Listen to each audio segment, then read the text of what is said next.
అయితే civil matter కింద వెళ్తుంది.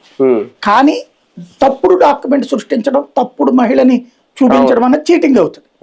ఆ కేసులో అరెస్ట్ అవ్వాలి, అది జరుగుతుంది. అది ఉద్దేశపూర్వకంగా చేశారా లేదా ఎవడన్నా బ్రోకర్ చేస్తే దానికి వీళ్ళు ఇరుక్కుపోయారా అన్నది డౌట్.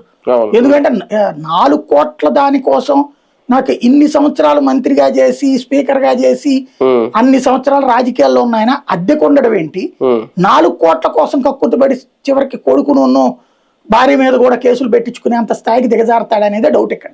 అంటే ఇది ఒకటే కాదు వీళ్ళ మీద, ఇప్పుడు ఒక 23 ఎకరాలు ఎవరిదో రాయించుకున్నారంట, ఒక భార్య భర్తల మీద గొడవ ఇల్లు రాయించుకుందంట వాళ్ళ భార్య, ఈయన భార్యనా, ఈయన భార్య. అట్లయితే ఇలా 1 by 1 అంటే తమనేని కుటుంబం మీద ఆరోపణలని మొత్తం ఇవన్నీ బయటికి తీస్తున్నారు ఇప్పుడు వరుసగా.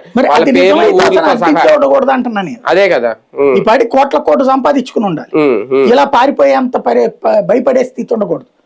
కాబట్టి రాసే వార్తల క్యారెక్టర్ అసాసినేషన్ అనేది వీళ్ళని మామూలుగా అయితే నమ్ముతానే, కానీ ఈ కాదంబరి కేసు తర్వాత నమ్మే పరిస్థితుల్లో లేదు. అవును, అది. కానీ ఒకటి అంటే ఈయననే కాదు, జగన్ టైంలో అధికారంలో ఉన్నప్పుడు ఇలాంటి జరిగితే తెలీదా, లేదంటే అధికారంలో ఉన్నారు కాబట్టి పట్టించుకోరా? ఇప్పుడు ఏమైనా చర్యలు ఉంటాయి? ఇప్పుడైనా ఇప్పుడు చేస్తున్నాయి కనబడుతుంది, కానీ ఇప్పుడు బయటికి రావు. ఇప్పుడు టీడీపీ వాళ్ళు ఇప్పుడు కొన్ని బయటికి ఇప్పుడు కూడా వస్తున్నాయి. ఇప్పుడు ఇల్లు లాక్కుంటున్నారని, తలకాయలు బాలు కొడుతున్నారని, చంపేస్తున్నారని రాయించుకున్నాను ఇప్పుడు కూడా వస్తున్నాయి కదా కేసులు. అప్పుడు కూడా కొన్ని వచ్చినాయి. వచ్చిన టైం